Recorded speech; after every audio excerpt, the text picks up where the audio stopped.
Hello everyone and welcome to FiST Chat, the vodcast that features discussions on the topics of film, science and technology. My name's Ben Warner and I'm joined once again by my good friend and colleague Steve Kern for our one and only episode where we're actually together in the same place in Steve's studio here. So it's all Studio good. 51. Yeah. Hello FiST Chat fans. It's good to be here with Ben and good to be recording another episode of FiST Chat. Absolutely, our last one for the year, and as a tradition, it's our predictions episode for 2014. Yeah. But before we launch into that, we'll just do our usual bit on housekeeping. Our website, fistchat.com, you can get all of our links there.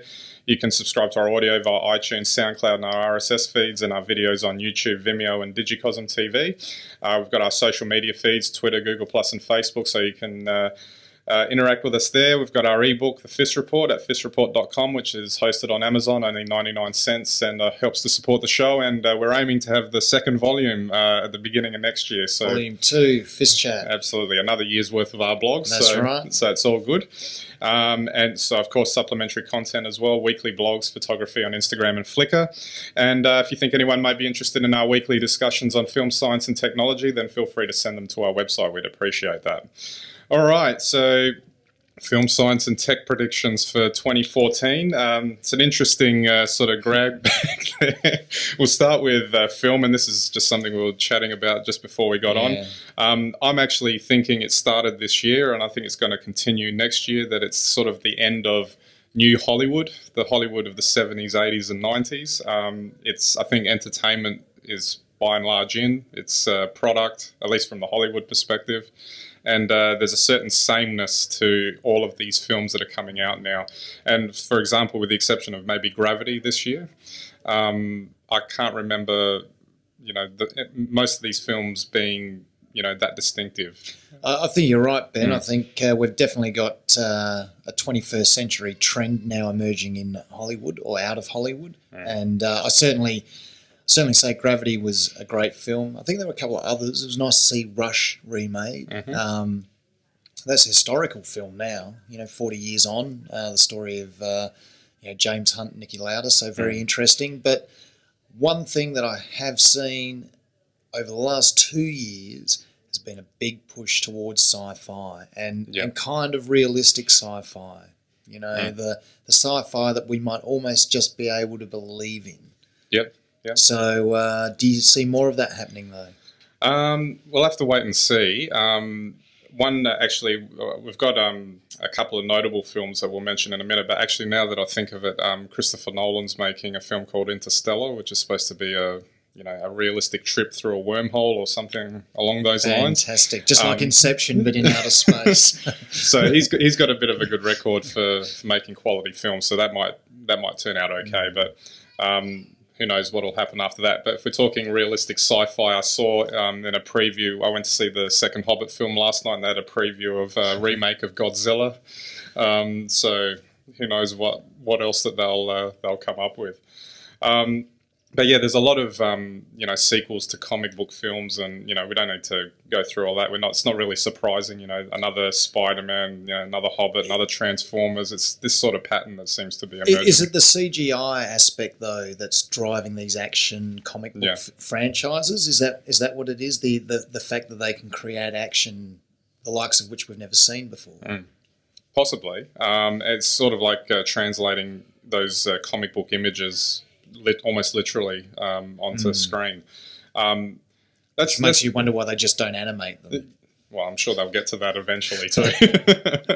But you got to wonder, because that's fine. I don't mind having those films around. It's just that there's nothing else, and it's kind of almost like a steady supply of junk food. It's good to have every now and then, but you'd want some variety in the diet, so to speak. So, I mean, I suppose you could go watch indie films for that, but for me personally, indie films are great, but the stuff that really sort of captures your imagination is the big stuff, which Hollywood has traditionally been good at delivering. Okay, outside of Gravity though, any other notables for this year? That I can recall. There probably is, but they're not springing to mind. So if they're not springing, couldn't have been that good. If they're not springing to mind, then I mean, the Hobbit film from yesterday was okay, but Yeah, I don't think it was up to Lord of the Rings standard, but we'll have to wait and see. Just one other thing that's probably more notable in film is I'll just mention actually before I get to that, Sin City 2 is actually coming out next year, and I think we're both fans of the first film, so sort of curious to see how that turns out. And I saw Veronica Mars, the one that we mentioned that was the Kickstarter project's coming out next year, so maybe we'll have to check that out purely from what they did with it. Okay, have you binged on Veronica Mars? No, yet? No? I know absolutely nothing about it. So this is just purely because of the Kickstarter thing. So we'll have to wait and see. What's interesting though with film is the sort of going along with this technology now is really at that point where anything can be created, and it's been like that for a few years now. But it really is that way now. But the funny thing is that sort of running concurrently with that is the fact that the big corporations have taken over these Hollywood studios and are limiting what you can actually do with that technology based on what they want produced. And it's kind of an irony, I think, that now we're in this position to be able to produce anything, but the people that have got the resources to do that don't let the filmmakers do that. At least not often. Hollywood's always been big business, and I guess, you don't get to the top of the tree in big business unless you make good decisions. Yep, that's true. So I don't know, but it's interesting. Just one final thing: 4K. I'm pretty sure I saw a television in the store the other day. I've seen They're coming. One. Yeah, I've seen one. I'm sure 4K is going to become more prevalent in the next year or so too. You'll need to start wearing dark glasses because it's so bright. Alrighty, we'll move on to science now, and we've just picked out a couple of articles that came out this year and should be notable for future. We've spoken about going to Mars many times on the show. That's correct. Seems Liam, one of our long-time listeners, sent us a link about a Dutch company that wants to put a plan in place to get the first people living to Mars. The catch being, once they go, they're not coming back. That's right. I think they should send Stephen Hawking. I think he'd like to go. Yeah, he would. Yeah. Think of all that great work he'd be doing over there. That's right. That's interesting. That that's sort of like a pioneer type, Wild West type idea, isn't it? It kind of is, and I find it interesting that people seem to think that, isn't that just crazy, that somebody would select to go on a one-way mission to Mars, and yet they did it back 400 years ago when they discovered America, Australia, parts of Asia. So it's not so crazy, or the fact that so many people are willing to do it isn't so crazy. I wonder if Liam's one of those 200,000 entrants. No, I'm sure he'll let us know. Alrighty, we'll move on now. Now, talk about climate change. We've spoken about that a few times on the show too. 2013 was Australia's hottest year on record. Could next year be even hotter? Is that a trend, or? Well, it could be. Who knows? I've watched a show, I think it's called Aftermath. It's a nasty, cheap, terrible, fear-mongering, based on fact series that I've seen on free-to-air network. But it is very sobering. They spoke about what would happen if the sun, we're 5 billion years in the future as the sun starts to heat up. And you wonder sometimes if our climate did change, you appreciate how fragile the existence we have and our relationship with it is. Does it get hotter? I don't know that anyone's really going to enjoy it. No. Let's hope it gets cooler. Yep, that's all we can hope for. There'd be a whole lot of other people would be happy to see that as well, I'm sure. Not too cool, though. It's got to stay just right. Absolutely. And just finally on another science story, this just came up this month. Australian and US scientists reverse aging in mice, and humans could be next. This is from the ABC, but it was picked up by a lot of outlets. That was quite interesting. So, I think we talked about this type of thing, but I think we were talking about extending lifespans up to a certain point, but this sort of seems to suggest that they can reverse the aging process. Well, I think that what's important in understanding this particular piece of research is that this is very much elasticity based. So it's the elasticity of muscles and skin, which of course goes a long way to make you feeling and looking younger as well. I mean, because what happens is your muscles tighten up as you get older. Your skin doesn't get as squishy or as elastic as it was. Yeah. And so you age. You look older and you move slower. This is the sort of thing that will keep you running around. However, I don't think it's going to help keep your liver at age 20, for instance. So you might well be running around like a 20-year-old at 60, but you'll have a 60-year-old liver. Right. Yep. So that I don't know what the implications for that are, but it is very exciting because let's face it, we just want to live longer, healthier, happier lives. Longer and better. Longer and better. Mm-hmm. Well, actually, maybe not even too much longer, just happier and healthier within that. Yeah, so absolutely. If we didn't extend the lifespan past 80, then, obviously you want to be able to run around like a 20-year-old till you're 79. Yeah, which sounds good. It sounds good, but as soon as we can do that, people aren't going to want to die at 80, are they? No, that's right. So I don't know where it'll lead, but very exciting research. And I think that we will continue to see all of this sort of science developing, medical science. Certainly in terms of space exploration, we've got the Chinese now with their lunar lander rover on the moon. We've got the Indian Mars mission en route. Incredible achievement that is. I mean, that is really going to get, I think, the European Space Agency, NASA, and even the Russian Space Agency, hopefully just get them to lift their game a little bit. Let's get a little bit more money in there, and let's go all the way to the top. Absolutely. Sounds good. And our final block here, our tech predictions. Pulled a couple of these from a few different places. The ABC had an article about a wireless and cloudy future. I liked a couple of these. Generation Wi-Fi will begin to enter the workplace. I love it. We always joke at work about the lack of sort of updates for IT that we usually get in a big organisation. They tend to move a bit slowly with that sort of stuff. Although I've noticed now that iPhones, iPads, and lots of other smartphones are starting to. And tablets are starting to become part of the arsenal, whether they actually buy it for staff or whether they give the staff an allowance to buy it for themselves. So that's always a good thing. It's hilarious because the big rule used to be within your IT division was you never let anyone bring anything else into the workplace because you're just going to mess up your system. Well, either they have to create systems that don't get messed up, or they're just going to have to let them do it because I think these days it's well entrenched. Gen Wi-Fi is here. I've seen you. And they're going to demand They do. They demand that they have access to all the devices. That's right.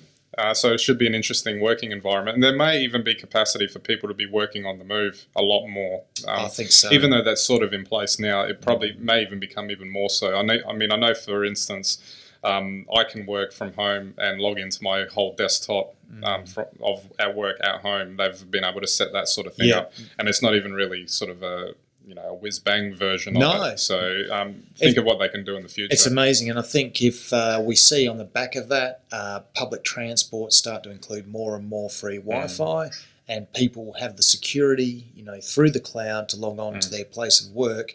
Well, suddenly, why would you spend, half an hour in traffic driving when you spend half an hour answering all your emails, get to work and take an extended coffee break? Yep. Sounds I fantastic. wouldn't do that, but you might.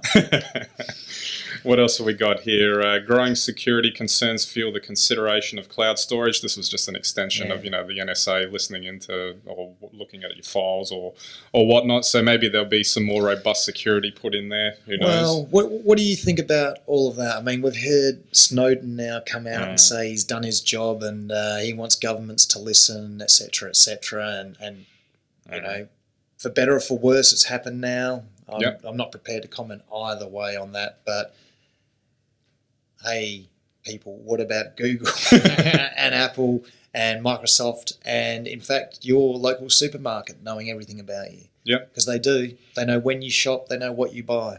Yep, exactly. The fact that you're not logged into, for example, say Google Chrome, and after a certain amount of internet usage, all of a sudden they're popping up relevant ads based on what you've been searching for, and you're not logged in at all. Yeah. And that's just the small stuff. Exactly. So you don't think Google Plus and Skype don't know who you've been calling and what you've been talking about? Just something to think about. Let's have a look at some of those companies anyway. Microsoft is due to get a new CEO sometime next year, so that should be interesting, whether they'll actually change things around. Will it be Bill Gates? Oh, that'll be hilarious. Will it be Bill Gates? Will he come back? Well, I hope he does. But the thing is, even if he doesn't come back, the fact that he's still there, the rumour is that he's still going to be pulling the strings anyway, because that's what he's been doing to a certain extent, because he's chairman of the board anyway. So yeah. But anyway, I'm sure he's bored. He wants to come back. And of course, Windows XP is finally going to have support switched off for it in 2014 after 13 years, I think it is. Amazing. That's that a it's really still sad around. day. That's a really sad day, though, because XP, without XP, I'm not sure that any of the rest of Microsoft's good story since could have happened. Yeah, exactly. Well, it became the biggest operating system in the world there for a good long while, and it's still a significant percentage. So, all right, we'll move on to Apple. Obviously, they're going to continue on with their iterations of their various devices. The only thing is, will they create the iWatch? Who knows? And frankly, for me, who cares? I don't need an iWatch. No, you can tell the time. Yeah, that's right. Whether they release a TV set, whether that's even relevant, or whether they need to do that, I would have thought the TV box was enough. Yeah. The Apple TV, but you know. They'll just keep moving along. The only thing we can predict with certainty is they're still going to be making billions and billions of dollars next year, just like they did in the last few years. That's for sure. Google, will Glass finally hit mainstream, do you think? I reckon Glass is going to have a really tough few years before it takes off. It'll take off, no doubt about it, but I think to start with, people are going to have to adjust to it. It's funny, you know, you can wave your camera phone around however much you like, and people seem to think that's okay. But you got them in your glasses, it's not okay. That's right. But what about their on another topic? Their driverless cars. Apparently, they're working on those, but still a long way away from the sound of it. Well, we've spoken about this before. There is a 1971 World Automotive Industry or World Safety Congress that dictates there must always be a human in control of the car. Now, whether or not that means they actually have to be driving the controls is another matter. But while they could already automate all the roads and have robotic cars for all of us, until you take the last human off the road, you will not be safe. Yeah, that's right. Just something to think about, whether they just outlaw driving at some point. You just have to get rid of humans. Humans are unpredictable. We're very, very good drivers. We know that, but we're unpredictable. Unfortunately, robotic cars are highly predictable. If you do something unpredictable, it's traffic chaos. And what about Amazon? We were making fun of them about their drones and deliveries, but I actually just think that they're going to be part of that push to take over the living room, TV, alongside Netflix. They're really pushing hard into getting entertainment as a premium entertainment provider. How long till Amazon starts giving away the Kindle, Ben? Oh, probably not long at all. Because they could just give it away. They know if they charge you then to use it, why wouldn't you? I mean, they've slashed the prices in the last couple of years. Yep. They're almost at a point they're big enough. They got this great idea for those quadcopters or whatever they are, which you love so much. Yeah, absolutely. I mean, why wouldn't they just give away the Kindle? It'd be a very powerful play, I reckon. Absolutely. Running out of time, so we'll just say one more. The death of the password. Are we any closer to that, do you think? With the iPhone 5S bringing in the thumbprint scanner and I think all we're that closer. sort of thing? Yeah. I think we're closer. I don't know how close, but we're closer. It just depends on whether they can sort of make that 100% secure. I guess nothing is 100% secure, but that feeling that, like if you're putting your thumbprint somewhere, that it's not going to be kept on file somewhere. Well, the thing is, it has to be. The thing is, if you use your thumbprint, sure, it's unique, but all of a sudden, there's only one password for all your things. If anyone gets your thumbprint or gets the algorithm for your thumbprint, you're gone. Yep, you're gone. You're gone. All right, I think we've right out of time now. So thanks again, Steve, for the chat and for the year's worth of FiST chat. Thank you very much, Ben. It's always a pleasure. We'll see everyone again next year, I guess. Absolutely, yeah, probably in the second week of January we hope to be back. But from both of us here, hope you had a good year and we'll catch you next year.